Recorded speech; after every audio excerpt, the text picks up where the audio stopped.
ولنبلونكم بشيء من الخوف والجوع ونقص من الأموال والأنفس والثمرات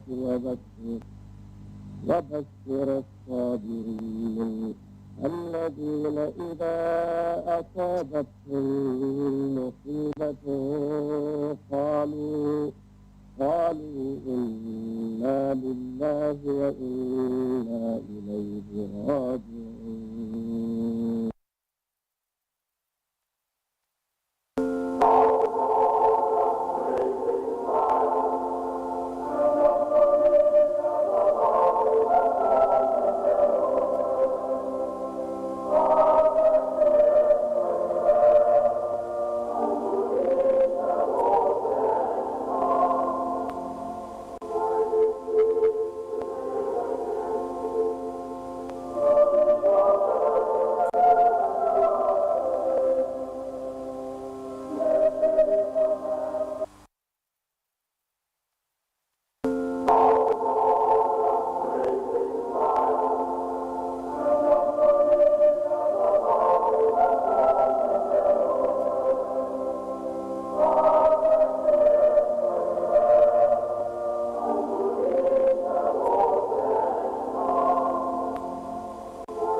We're live in Banjul, broadcasting for viewers in the Gambia and around the world. This is GRTS News at 2000 hours. And in our top stories this evening, President Adama Barrow reveals his government's plan to invest $10 billion in the energy sector to provide electricity in every household across the country by 2025 as he embarks on his Meet the People tour. Vice President Dr. Aissata Toure participates in a virtual summit of the 17th Interministerial Conference of the South-South Cooperation on Population and Development Initiatives. 4 suspected criminals under police custody awaiting for a possible trial after they were charged with burglary. Plus, stakeholders in civil engineering and construction business reviews and approved the work of the committee, courtesy of the Gambia Standard Bureau. Away from home, Ghana's incumbent president Nana Akufo-Addo and his main rival, former President John Dramani Mahama, promises to revive the country's economy as they contest in the presidency in a general election. These and much more coming ahead in the news. With me, by Ibrahim Cham. Many thanks for joining us.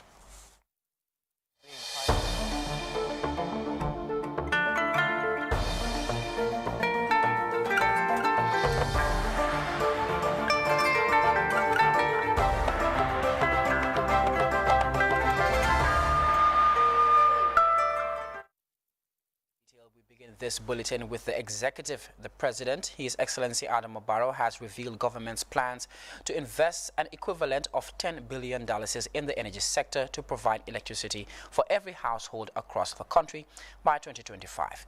President Barrow was speaking at the first meeting of his Meet the People's tour in Essau and Lamin in the lower and upper Numi districts of the North Bank region.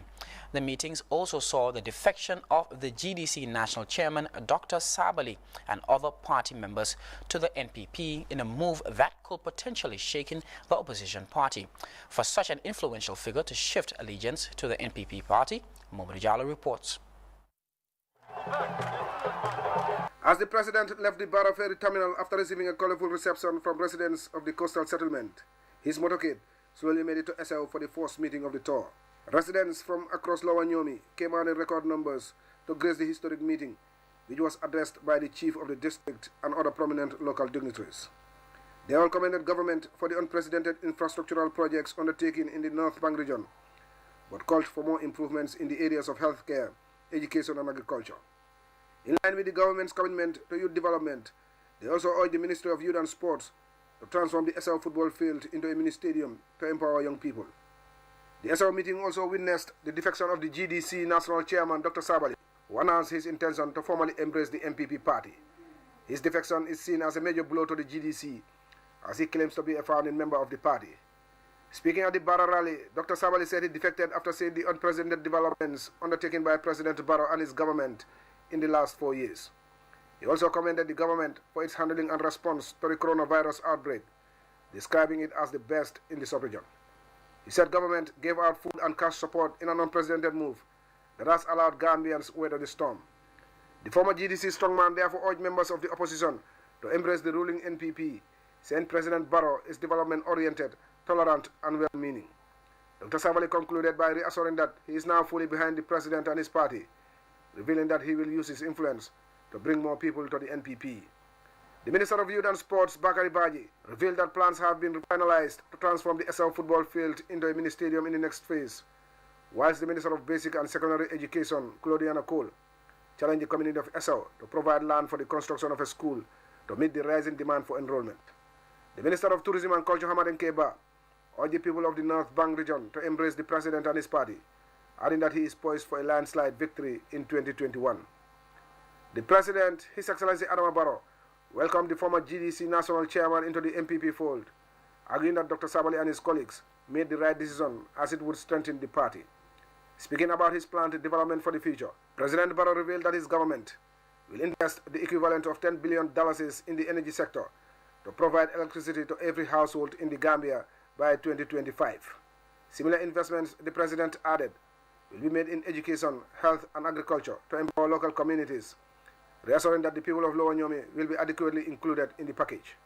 To this end, President Barrow said the Health Ministry has secured ambulances for local communities to evacuate patients from their homes, a kind of new initiative to bring healthcare services closer to the people. The President, however, challenged the young people to acquire skills to be productive and employable, urging them to abandon hopes of migrating to Europe as they could make it in the Gambia. He urged them to seek employment in the informal sector, which is largely dominated by foreigners, adding that the long-term development of the country depends on Gambians. He finally thanked the people of Lower Nyomi for the impressive welcome, which he said has shown that the NBR. He finally thanked the people of Lower Nyomi for the impressive welcome, which he said has shown that the North Bank region supports his government and its development agenda. Mohamed Jallo, GRTS News. In another development, the Vice President, Dr. Aissatou Toure, on Tuesday participated in a virtual summit of the 17th Interministerial Conference on the South-South Cooperation in Population and Development. The forum is aimed at advocating and ensuring political support and investment to address the effects of COVID-19. The forum also seeks to address the 3 zeros by 2030 through promotion of South-South and triangular cooperation. Yorojala reports. The virtual meeting was presided over by South Africa's Minister for Social Development, Lindy Zulu, the current chairperson of Partners in Population and Development Program. Officials used the platforms to stress the need for commitment in the implementation of the 3 zeros with a decade to the 2030 target. The Vice President, Dr. Aissatou Toure, reaffirmed government's commitment to the realization of the 3 zeros despite the far-reaching impact of the global pandemic. She noted that the Gambia government particularly realizes ending violence against women and girls is not just a moral and human rights imperative, but a key requisite for any meaningful development to take place. On the commitment to end gender-based violence and harmful practices against women and girls by 2030, I am happy to report that in ensuring that the fundamental human rights of girls are protected and fulfilled, the Gambia became a signatory to various international human rights treaties and their corresponding instruments. Among these is the International Convention on the Elimination of All Forms of Discrimination Against Women, CEDAW, as well as the UN General Assembly resolution for the complete elimination of FGMC, which the Gambia adopted in 1979, 1989, and 2012, respectively. As part of its commitment to implement the treaties and their corresponding instruments, the government legislated the Women's Act 2010 and its amendment in 2015, the Domestic Violence Act 2013, and the Sexual Offences Act 2013. Currently, the Women's Amendment Act 2015 and the Domestic Violence Act 2013 are being further amended to include emerging issues. Theme on taking stock and looking ahead in the post-COVID-19 crisis, the forum condemned growing occurrence of sexual and gender-based violence, maternal death, and FGM. Despite the unavailability of data on the impact of the pandemic on the health system, particularly on sexual and reproductive health services in the Gambia, there are reports that during the onset of the pandemic in the Gambia, women choose to stay away from hospitals and health centers for fear of infection, confirming our assumption that the pandemic had a similar effect on sexual and reproductive health in the Gambia like it did in other countries. The government of the Gambia, under the leadership of His Excellency President Adama Barrow, places high priority on curbing the spread of the COVID-19 to minimize its impact on the health system, more specifically on sexual and reproductive health in the Gambia, and ensuring that the commitments made at the ICPD 25 conference are honored. The Vice President, Dr. Aissatou Toure, outlined progress is made towards achieving the 3 zeros through guidance from UNFPA and appeal for more fiscal and technical support to accelerate and mobilize urgent population development needs. For GRTS News, this is Yero Jallo reporting. More witnesses continue to testify before the Truth Commission. The latest to testify on Tuesday was Silabas Samate regarding his arrest and detention at the former National Intelligence Agency. Janke Toure was following the proceedings and now reports. Silabas Samate, a victim of the NIA, accused of using the name of former president to sell hard drugs, has today reappeared at the Truth Commission.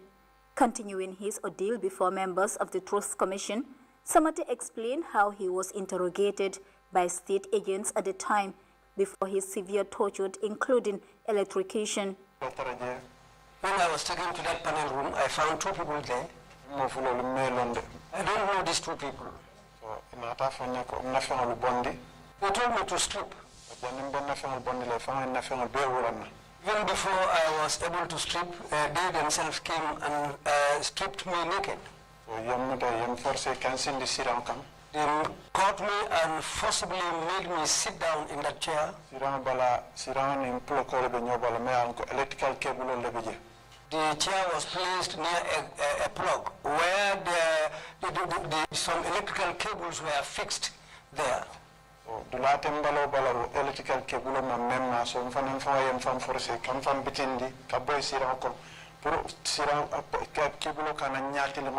Arrested in 2010, Silabas Samate disclosed that he was forced to agree to be part of those peddling drugs using the name of the former Gambian leader, which led to his subsequent arrest and detention. The moment, according to him, was a difficult one, with most torture taking place at one Lamin Dabo's office at the NIA complex in Banjul. Emotional Samate explains that the involvement of his child into the matter, who was at the time staying with him throughout his detention period, later led him to give up and later agreed to terms imposed by the state, which he hastily signed. When Cham took hold of the hand of my child from my hand, he took my child upstairs. He alone came down. He told me what we want. If you refuse to do that, You will never see your child again. I said to him, okay, bring a paper. That was the time I agreed to sign this document. Because I said, well, here things will end. Part of his ordeal, the witness told the commission that lots of things happened at the NIA. The witness further explains how he assisted one Mfali at the State Guard to carry boxes containing babies. According to him, the babies were allegedly taken to Kanilai for human sacrifice. He didn't mention the hospital, but he said that some women who pass away during delivery, during childbirth, during childbirth or delivery, they pick those people's babies. Then from NIA, yes, These babies are brought to the NIA and later picked from the NIA and they take them to Yaya Jammeh's place in Kanilai. For what? Sacrificial, to sacrifice them. Next to appear before the commission was Omar Damfa, former soldier and victim of the NIA. Sittings continue tomorrow. For the news, I am Jenga Ture. To some legislative matter, the National Assembly on Tuesday approved the record of votes and proceedings of the Monday's session of the 2020 legislative year. This was followed by the adjournment debate of the budget speech by the Minister of Finance and Economic Affairs, Mahmoud Njai. Aissatou Jata Gassama attended the sittings at the legislative chambers and now reports. This session of the fourth ordinary session of the National Assembly in the 2020 legislative year began with the correction and approval of record of votes and proceedings of the Monday sittings with amendments, and commending the Minister of Finance and Economic Affairs for his foresight in the estimate budget for its progressive outlook, but not without urging for the proper implementation. Are we going to be approving budgets to sustain institutions, but not for the interest of the people? But again, those that we employed or appoint to be in positions should be monitored whether they are doing what they are employed or appointed to do. This followed the adjournment debate on the budget, where deputies took turns to raise concerns and problems their people are facing. Once upon a time, I said Gambia was exporting cattle to Nigeria and Cameroon. 500 heads at one time, 1,000 heads at another. Why has that stopped? Because the growth of cattle has been hampered by water and grazing facilities. If you go to my constituency now, Woolly, the whole of Woolly now, all the cattle are elsewhere, not in Woolly. And throughout the dry season, they spend the whole dry season in the Nyaminas. Because of what? Because of lack of water and grazing facilities. My road that I've been crying for, which is the right of my people to have that access, was indicated in SAB. An amount of money was mentioned for the SAB, which prompted me to support the SAB for the interest of my people. Somebody wants to talk about people, women delivering on horse cart, on donkey carts going to the hospital. We might think that it shouldn't have happened in the country here. And but when we say, we might think that it should be in the up country. But do you know that communities in Congo are having the same issues? My communities from Kubune, Makumbaya, Galoya, Bavuloto, Kubariko, if those people want to go to hospital, especially now is a problem, more especially in the rainy season. Women delivered on the horse cart, women delivered on donkey carts. Issues ranging from environment, agriculture, traffic congestion in the greater Banjul area, and the low attention paid to the education sector were equally raised. Bara is key in all the revenues that are generated by the ferries. So therefore, Bara has, in all fairness, with all due consideration, to be given a portion of the resources that are generated between Bara and Banjul. If you want quality, you have to pay for it. The member for Jara East once said, if you think education is expensive, try ignorance. There is still more room for improvement, especially at the skill centers. I used to say that if you look at all the regions, they all have skill centers where at least youths can go and learn skill. But CRR, there is nothing. Both north and south, there is nothing. For the health sector, deputies say they want to see positive impact as the allocated amount for the sector has been increased. Last Saturday, when I came from the provinces, I had to escort a patient to one of the health facilities. I will not mention the facility. To one of the health facilities at an ungodly hour. It was very late. Honorable Speaker, but to my chagrin, some of the basic drugs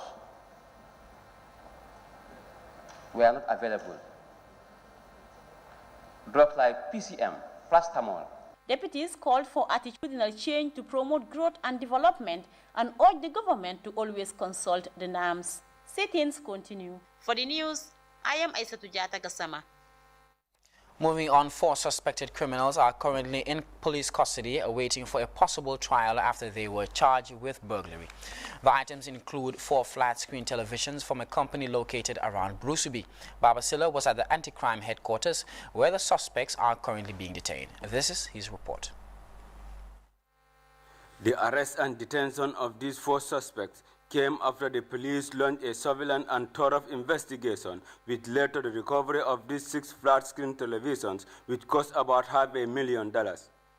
Explaining the circumstances leading to the recovery of these stolen items, the police spokesman ASP Lamin Jai appealed to the general public to help the police in their fight against criminals, thieves, and robbery in the country to ensure a safety community. The people who own this office have been able to put up a proper security in place, and so they were able to provide the police with evidence that helped the police so much in this investigation.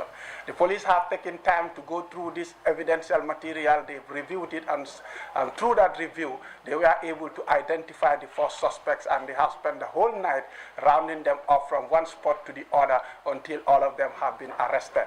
So far, so good. All the flat screen televisions that they have stolen have all been recovered, and those are the ones that you have seen outside there.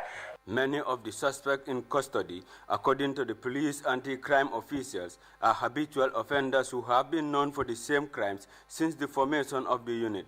Many a time people say these people are repeated offenders. Yes, they may be repeated offenders, but that will not stop the police from re-arresting them and putting them before the court of law. And the fines and sentences that they get there is another institution, so which is the judiciary. And so we may not be able to determine that, but we can always be out there to ensure that we patrol, we arrest, and we prosecute. We want to let the public understand that these people who have been arrested have all been charged with breaking and stealing. They've also been charged with conspiracy to commit felony, and some of them have been charged with receiving of stolen property as well as accessory to the fact. And so all this situation right now is under the purview of the police anti-crime unit. The files have been reviewed and they are getting ready to put them before the court as soon as possible. The suspect, according to the police spokesperson, will be arraigned any time before a competent court of law for prosecution on charges of conspiracy, breaking and stealing, among other criminal charges. For Grts News, I am Babasilla. Away from that, the Gambia Standard Bureau on Tuesday organized a Civil Engineering and Construction Materials Technical Committee meeting to approve draft CSEBS standards held at its head office in Kotu. The event brought together different stakeholders to review and approve the work by the committee. Kajata Juwara tells us more.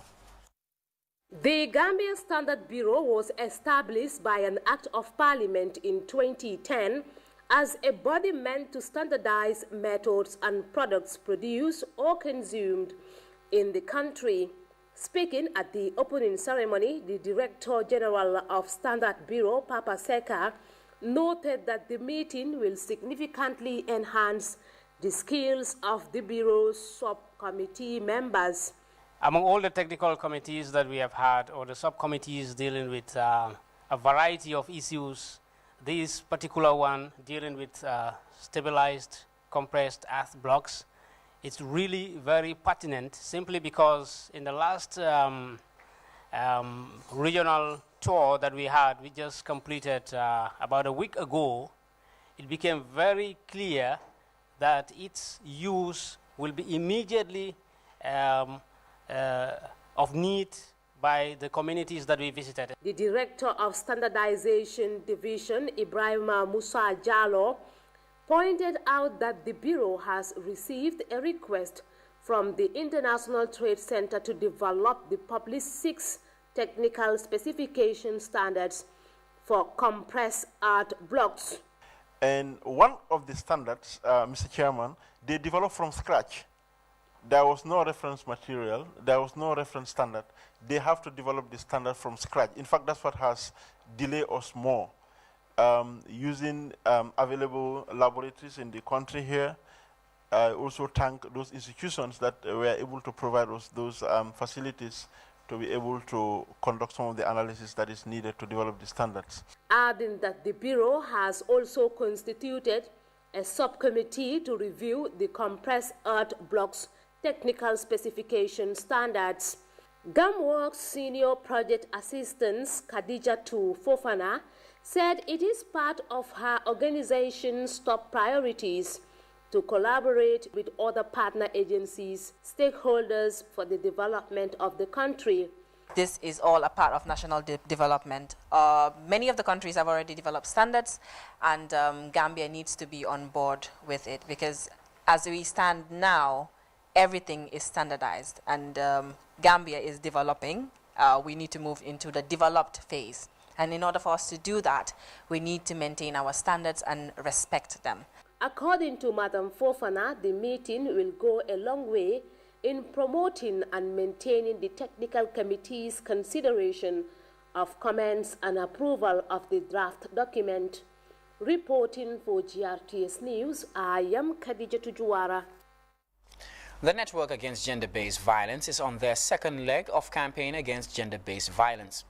The outreach program is aimed at sensitizing local authorities and members of the community to dialogue in ending GBV. As we hear in this report by Fatou Diba, the delegation comprises government and civil society organizations. Well, we'll have that report in our subsequent news. Similarly, Young Men's Christian Association, the Gambia Convergence in Kanifing for a 2-day conference on civic responsibility and participation. The forum brought together young people to discuss peace building ahead of the 2021 electoral cycle. The program, as Osmane reports, forms part of YMCA Finland's supported project, which runs out by the end of 2020.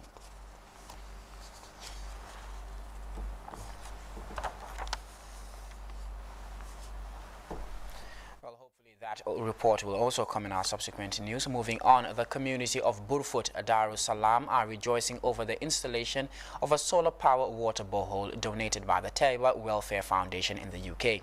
The borehole seeks to address the challenges faced in accessing clean drinking water in the village since its establishment. Well, GRTS visited the Kombo settlement of Burfoot, Darussalam, and our reports. Within the outskirts of Burfoot resides this settlement with less than 1,000 inhabitants called Burfoot Darussalam. According to the alcalde of the village, the community did not have electricity supply, neither does it have pipe-borne water since its establishment. Instead, they have been using water from the well, which is said to be contaminated. According to the alcalde, access to the village has also been a challenge due to the poor roads.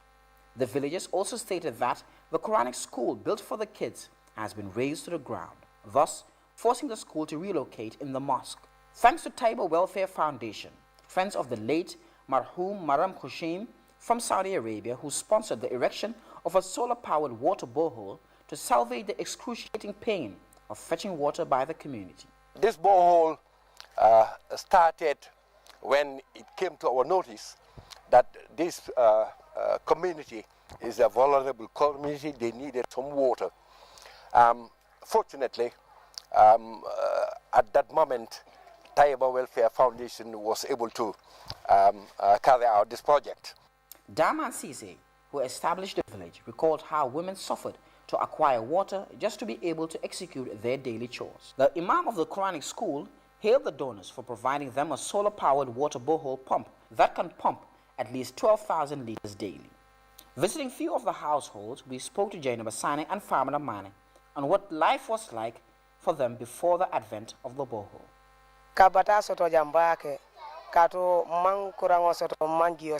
We faced many challenges. We have no water or electricity.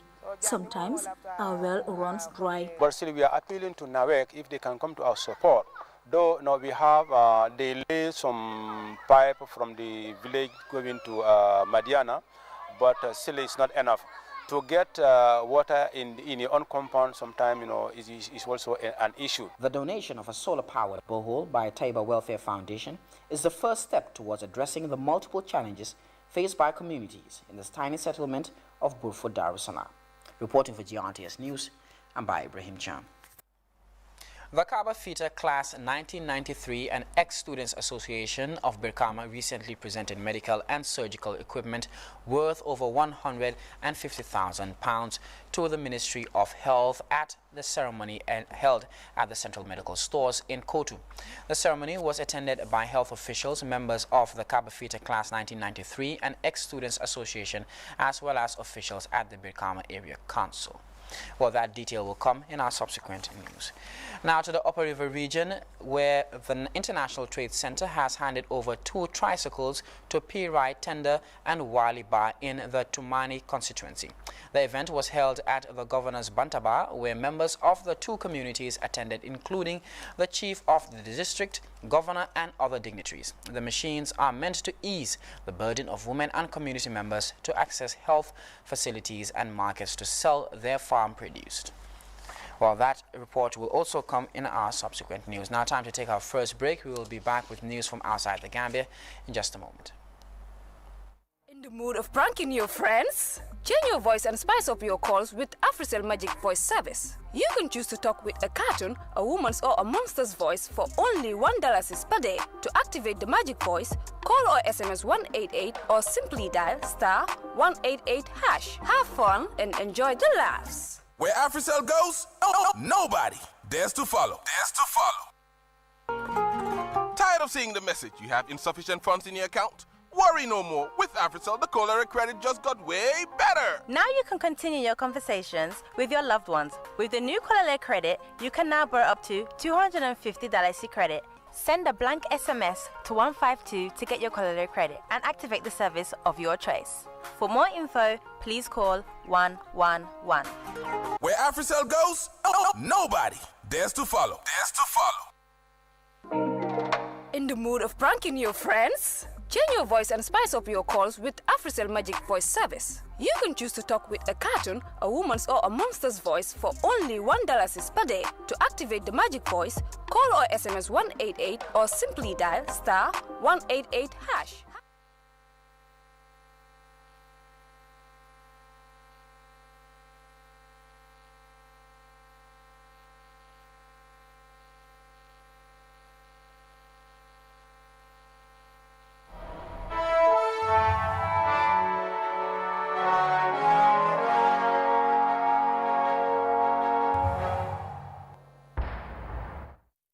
We begin in West Africa, where Ghana's incumbent president Nana Akufo-Addo and his main rival, former president John Dramani Mahama, are contesting for the presidency in a general election.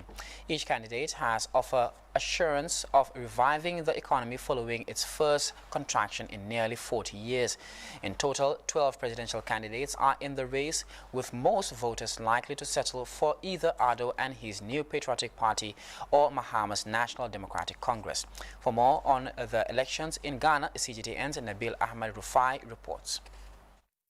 Has been good so far. Polling started at exactly 7 a.m. local time across the polling stations. Here at this particular polling station, you can see that things are very, very calm. You can see a lot of people queuing to cast their ballot. What it means is that early in the morning there were a lot of people here, some even spent the night here in order to be among the first people to cast their ballot. So generally we can say that it's been quite a peaceful elections, and the turnout has been great so far. The fact that the Electoral Commission made today a public holiday meant that a lot of people would come to the polling stations to cast their ballots. Well, a lot is at stake for Ghana in terms of solidifying its position as a leader in democracy within the West Africa sub-region. So this particular election is a test for Ghana to also make sure that it comes out victorious in terms of ensuring that there is peace after the election without any post-election violence. So it's very, very critical, especially for the Electoral Commission, to ensure a free and fair election that every party participating in this particular election would accept. So there's a lot at stake, although the two contenders, the former President John Mahama and the current President Nana Akufo-Addo, have signed a peace deal to send a signal that they would accept the results of the Electoral Commission when it's announced it within the next 24 hours. And if they feel that it is credible, then they would just, accept the results. So it's once again a test case for Ghana to solidify itself as a leader in terms of democracy within the West Africa sub-region, and it's something that the entire country is hoping to achieve. Well, the turnout has been good so far. In Nigeria, like the rest of Africa, there have been a long conversation around the equality for the girl child. Despite government's efforts to close the gap between boys and girls, the gains have remained inadequate. A new report from the advocacy group African Child Policy Forum indicates the prevalence of discrimination against girls and equality. CGTN's Kaliche Ekiliram reports. Hildatu Abdullahi is from northern Nigeria, a predominantly patriarchal society. Females face cases of forced child marriages, female genital mutilation, sexual abuse, and exclusion from education. But Hildatu didn't want to be a conventional northern Nigerian girl child. She was bent on completing her education, building a career for herself, and choosing her own life partner. So she fled her home when her family tried forcing her into an unwanted marriage. In the Hausa community, they feel getting married is like a huge achievement for you, and when a man gets married to you, it's like he's doing a favor, and which is very wrong. When you talk about being successful, you want to open a shop, you want to do this, you want to do that, the first question they try to ask you is, are you not going to get married?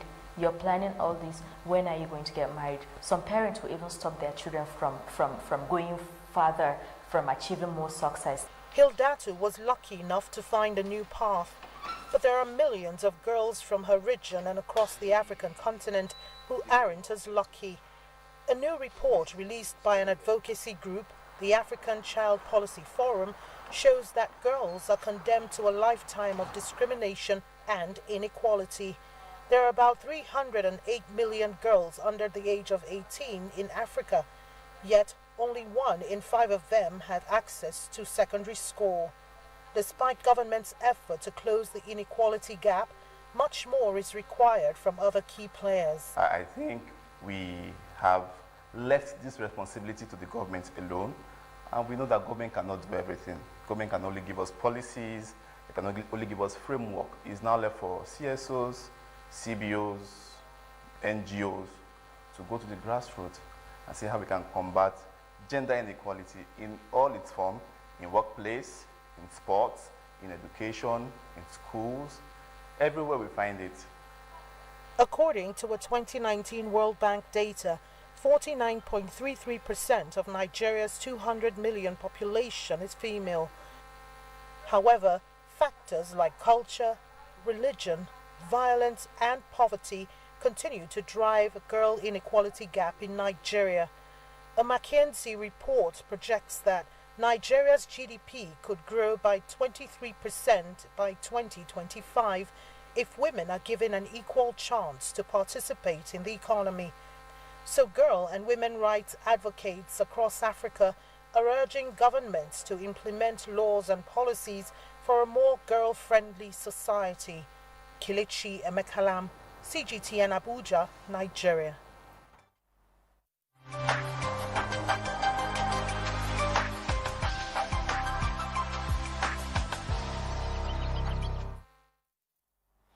Well, we'll take another short break. The news continues momentarily.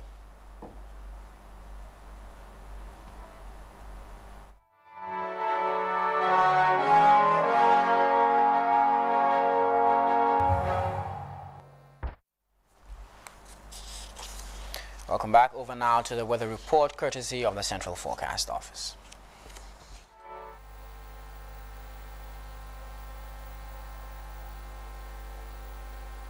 Hello, good evening viewers. Welcome to the latest weather report from the Central Forecast Office.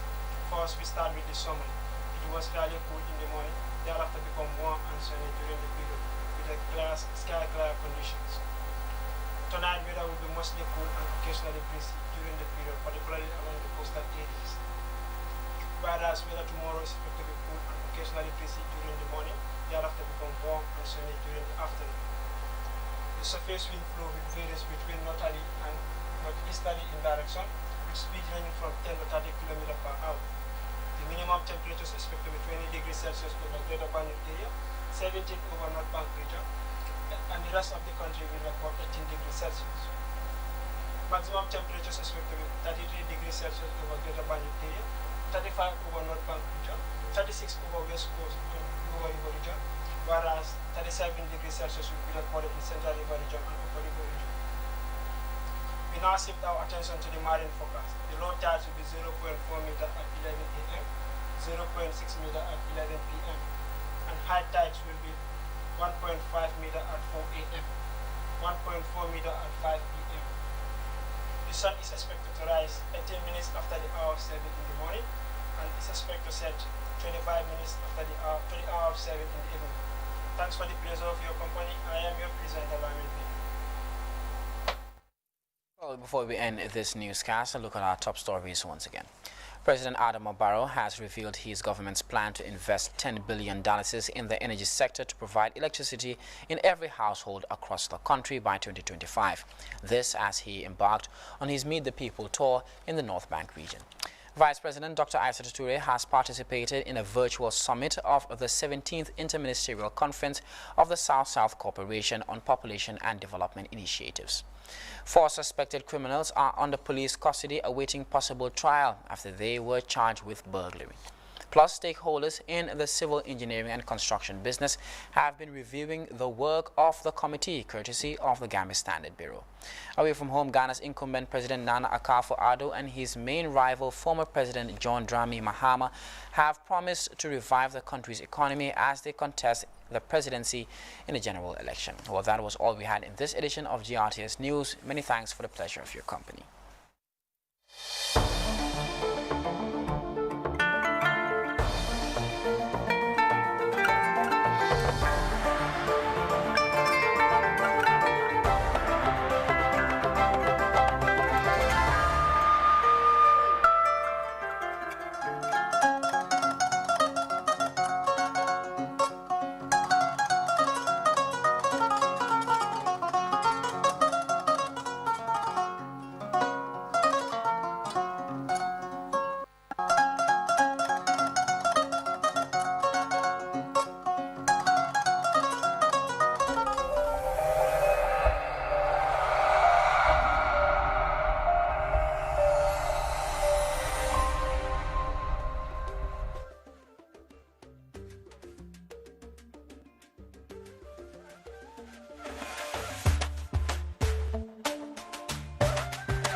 Do you want to win millions of dollars this December?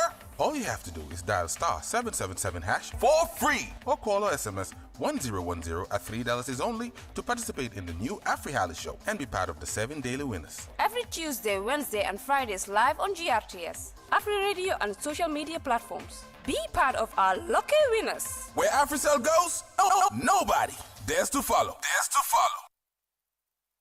In a country always thirsty for more, a team of superheroes with special powers unite to redefine the way we are connected. Make way for Jolly Daddy and his unbeatable smartphone power, coming with 100 free minutes, expanding over 30 days and 30 nights. The $1,500 smartphone empowers you with a dual SIM, FM radio, and 50 days of social media. AfriCell got offers with the power to change the world.